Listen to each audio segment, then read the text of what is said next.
This drone will sense everything. I cut my finger making lunch, so I placed an order for some Band-Aids a couple minutes ago, and now they're 4 seconds away.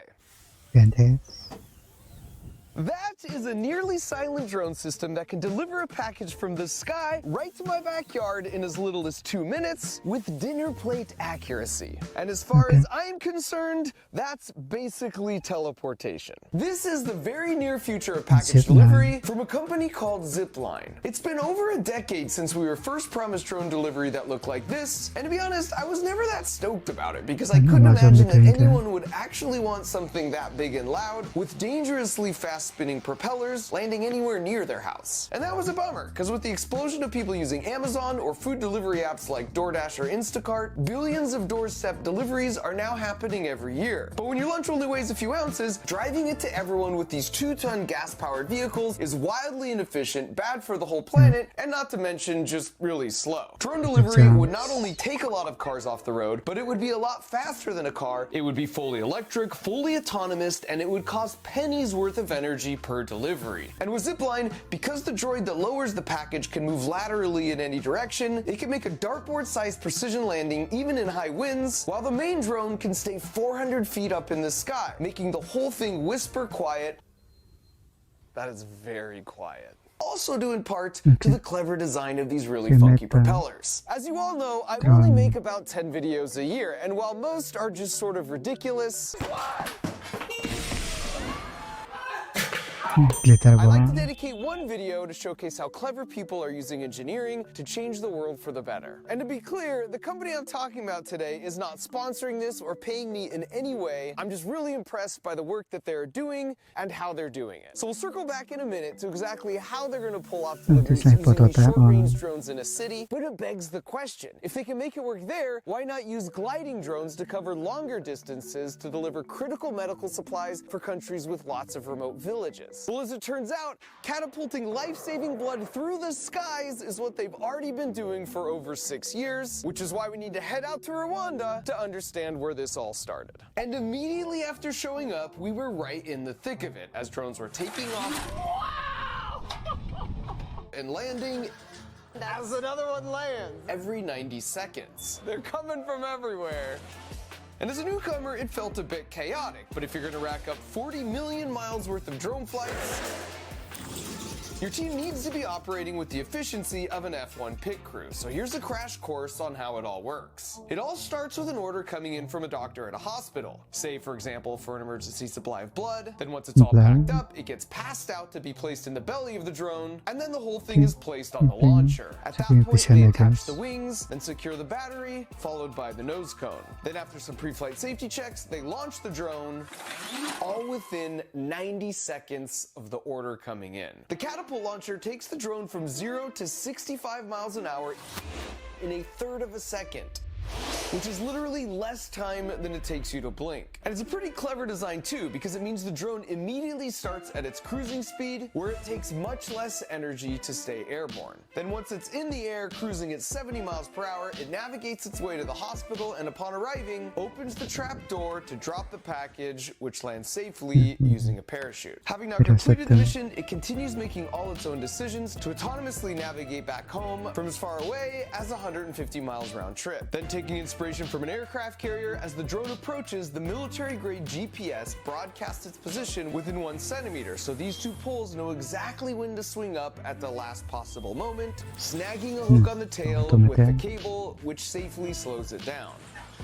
Then once it's settled to a stop, the crew comes in to remove the battery and wings, and it all goes back into rotation. The whole thing is really impressive and incredibly robust, which means it works in pretty much any weather. And because there's no human steering it, it has no issues flying at night. So they run the operation 24 hours a day, which is how in 6 years, they've managed to make those 500,000 often life-saving deliveries.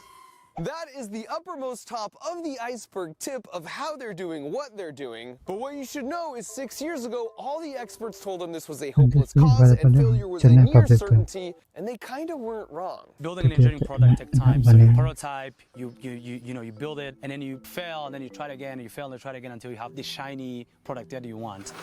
This is a different type of aircraft. This is not what we had. The first one used to land on these inflated mattresses. The vehicle had a hook on the back. It had a tail. Yeah. The tail would deploy like an aircraft carrier. Yeah. And then the fishing pole would pull it and it would land on the mattress. First of all, he's not saying that figuratively. They were scrappy in the early days, using actual fishing poles, as you can see here. And secondly, this is Abdul. And what you should know about Abdul is he grew up in Rwanda, not far from where these drones are launching. And while he would eventually go on to do graduate work in robotics, attending both Stanford and Harvard, he got his start in engineering for much more simple means. I remember that I would make cars from milk boxes that, was left over. We would add tires there and use it as a car. Abdul was orphaned as a child when he lost both of his parents and all 3 of his siblings in the Rwandan genocide, narrowly escaping himself. But he didn't give up on his passion for engineering, and so as he got older, he would go around to all the local hospitals fixing their MRI machines for free using knowledge he gained from watching YouTube videos. Abdul was the very first zipline employee in Rwanda, and he really helped to pioneer so many of the systems they have in place today that are now used all over the world. And so in an effort to test those very systems, I wanted to see if it was robust enough that even a total noob like me could send out an order.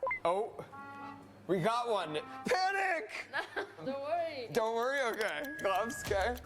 Good enough. This is where the blood is, right? O positive. It's O positive. Yeah. I feel like I shouldn't be touching this. This is Stay just calm, going that's to the the #1 cloud. rule. Now you scan. Scan it, Do 6 I feel I'm reps. not supposed like to do. this. 5, okay. Ah. Just out here saving lives. And once I ring the bell, it's the drone team's problem. Okay, what do I do? Check if it's not tangled. And push it here. Out of my way, I'm coming through. The wings, how's that? Battery, which one do we pick? There's so many. So after a final check of the drone's condition, a little bit of a look to the right and cough. We had liftoff. I'm a hero! We did it! I just saved the life, basically. Wow.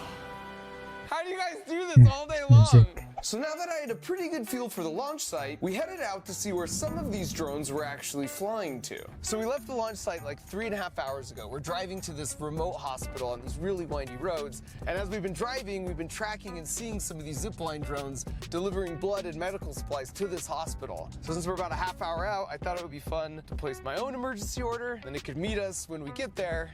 Because when you need extra ointment, you just need extra ointment. And sure enough, a few minutes after arriving, I got a notification for an incoming package. This is wild because we're like 4 hours away on some really windy roads. I got it! Close, so close. And so after opening the package and checking their handiwork, I asked if I could speak to a few of the doctors. When's the last time you delivered a baby? In few minutes ago. A few minutes? That's pretty fresh. For the doctors, it was like a miracle. With Zipline, we are sure that in 15 to 20 minutes we are going to get what we need, and you are sure that patient will be saved. But it wasn't just the doctors who were big on Zipline. I also spoke with a handful of patients who, for various different reasons, are all alive today because of a Zipline delivery. Every time when I see the drones around, I just think that someone's life is going to be saved. And that's kind of true, because their drones have reduced in-hospital maternal mortality by 88%. Zipline has 2 launch sites that give them coverage for pretty much anywhere in Rwanda, but they also have operations running in all of these countries. And while they serve 3,000 hospitals globally today, that number will be 10,000 by the end of the year. All right, so we've covered their long-range country delivery drones, which means we've now got the context to talk about their short-range city delivery drones. But first, I just have to interject here and say I was blown away by Rwanda as a country. I mean, right out of the gate, their stoplights are really cool because they're just countdowns till the light turns green. They can balance and carry pretty much anything on their heads, and there's motorcycle taxis everywhere. And given that when in Rwanda, you do as the Rwandans do, whenever possible, that's how we got around ourselves. What a freaking boost. Everyone was also super friendly everywhere we went. Well, not everyone, because if you stop to play soccer with some random kids, am I good? Am I good? Just know they're not going to take it easy on you. Besides the fact that Messi seems to like it, before traveling there, the only real thing I knew about Messi. Rwanda was the Rwandan genocide that took place about 30 years ago. And while there are still plenty of battle scars, as horrific as that was, it sort of galvanized the country into a period of healing and solidarity as a single Rwandan people instead of divisive ethnic groups. For example, on the last Saturday of the month, literally everyone spends the day picking up trash and volunteering in their local communities. And that's one of the reasons you hardly see litter anywhere. The other one being 15 years ago, they were one of the first countries to ban all single-use plastics. There was just a pervasive optimism in the air. Everyone was moving with the purpose everywhere we went. Not just working hard, but working smart with their resources on hand. Yeah, buddy!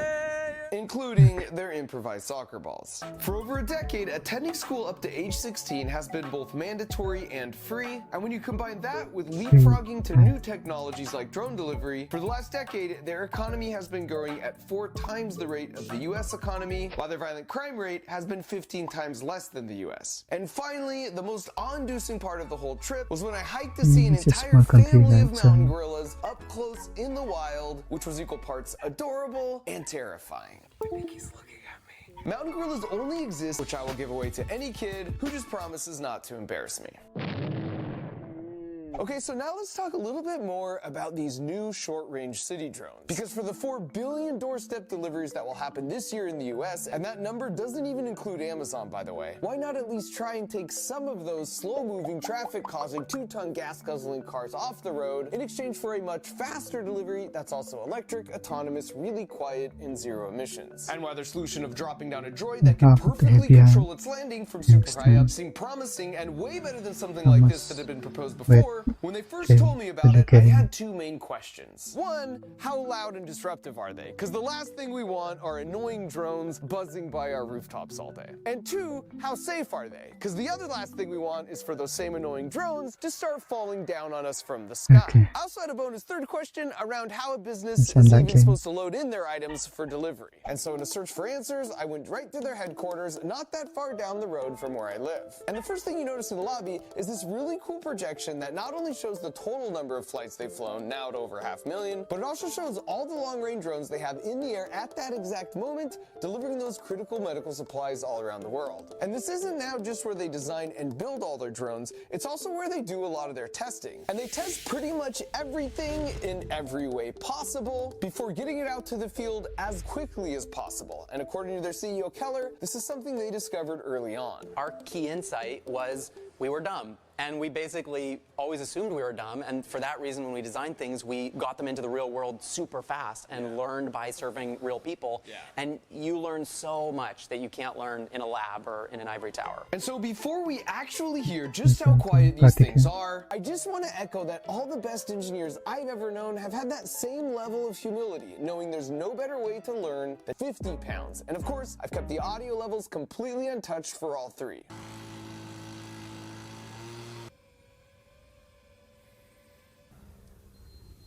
That is whisper quiet. That is very quiet. That cow is way louder than that drone. I bet the mic picked up that cow. And this test was incredibly surprising to me because I sort of just assumed the weight of a thing would exactly determine how loud the propellers will end up being to keep that thing in the air. But it turns out that's not actually true even if you just look at nature. Pigeons, for example, sound like this. But with owls, there's an evolutionary pressure to be as quiet as possible, and as a result, their flight sounds like this. For this reason, to crack the code, zipline actually did turn to nature. I study the hummingbird a lot, where you have they have the worst case. They're tiny and they're really quiet. They just like hover there. You barely hear them. By the way, that's Keenan. He's another Zipline co-founder, and for you robotics nerds, he's the dude who invented ROS, which is the open source software used by basically anyone who wants to build anything robotic. So in an effort to try and visualize the secret of their quiet propellers, in this graph, the area under the curve could represent the energy from one of those annoying high-pitched hobby drones, where the closest purpose of these spikes is the high frequency that's just sort of grating on your ears. So after studying the hummingbird and designing really wild looking rotors like this, Zipline figured out how to take those spikes and flatten them all out. So while the extra weight means there's still more energy or area under the curve, getting rid of all the spikes means it's much more of a constant whooshing sound, more like white noise that your brain just sort of doesn't register. They use the same quiet propeller approach for their long-range drones, as you can tell from this doctor with an impeccable taste in YouTube content who just wanted to say hi. You've seen my videos, now you get to be in one. Have you seen the planes fly over and deliver the supplies here? I have not yet seen one come and deposit something here. That's amazing. There was just 15 deliveries in the last hour. They're really quiet. If I would have heard it, I would have, gone to see it. For my second question regarding safety, just like when sending something to Mars, all their critical systems have backups on board. In engineering, we call this redundancy, and they even demonstrated for us how if one propeller stops working, it could still fly due in part to the large back propeller that picks up the slack. And that back propeller is pretty clever, by the way, because it's what propels the drone forward as it moves across town, but then it turns down 90 degrees to help steer and create extra lift while it's stationary and dropping down the droid. In addition to the redundancy, a whole aircraft parachute is automatically deployed if there is a problem that's sensed, or if the drone just loses power altogether. And because of their painstaking engineering efforts, it's worth noting in the 6 years they've been operating for those 500,000 flights, they've had exactly 0 incidents causing any injury. As for my third bonus question around how the drones get loaded up, in the most simple case, something like a grocery store could reserve some parking spots as a loading zone. Or as one of the Zipline engineers told me, you can take a window from your local pharmacy and turn it into this portal. So the droid would come down the chute, then some ASAP items like these would get loaded inside, then it goes back up the chute, into the drone, and off for delivery. For healthcare, if you were really sick and say on a 15-minute video call with your doctor, by the time the call was ending, your medications could be on your back porch so you don't have to leave your house. You could also imagine how this could work with a distribution center or a large retail store. More than 90% of people in the US live within 10 miles of a large retail store, and Zipline drones conveniently can make a 10-mile round trip while carrying up to 8 pounds. An additional win for the planet here is you don't need to use all the cardboard to box it up because it doesn't have to survive being shipped out on a big truck. But this isn't just for big stores. Your favorite local shop or restaurant can now more easily afford to send a thing to your door, but at an ostensibly much lower cost than a person driving a 3,000-pound car to drop it off. And as soon as by the end of this year, customers such as Sweet Green will start delivering salads straight to your backyard. And not having packages left on front porches is the worst news to hit the porch pirate community since the invention of the glitter bomb. Oh, you Alright, we get it, okay. Alright, so if your mind isn't already blown, let me try one final time by planting a seed for something we might see much further in the future. And to be clear, this is not at all from Zipline. It's just an idea that won't leave my head after seeing all this, because it stands to reason if the system can work for packages, it should be able to work for humans, right? In other words, imagine a bigger drone, let's say it's an ambulance, with more powerful but equally quiet propellers parked so high up in the sky you can hardly see it. Then it lowers the entire cockpit like the droid, which could quietly touch down in your driveway. So you hop in, or they put you in on the ground, then it reels you in, so you can glide above roads and traffic straight to your destination, only to be dropped off safely in the same manner. Alright, so finally, I just want to wrap up with the coolest part of all of this by far. The whole time we were there, kids would be lined up at the fence to watch the drones be launched and captured over and over. In fact, one kid came up specifically wanting to show Abdul what he'd built completely on his own. And in that moment, it was impossible not to compare the complexity of this build to the simple milk carton version Abdul grew up making. Because here you have Abdul, who bears a scar on his head from the same machete that killed his entire family as a child, not only using his engineering knowledge to save the lives of his people, but more importantly, to inspire the next generation of problem solvers to dream even bigger. It's the type of thing that leaves you feeling a little bit of that contagious Rwandan optimism for the future and the incredible potential of us mere humans. Humanity. There was actually a cool story that actually made it happen though. So about the people getting drowned though. Again, going into the future again.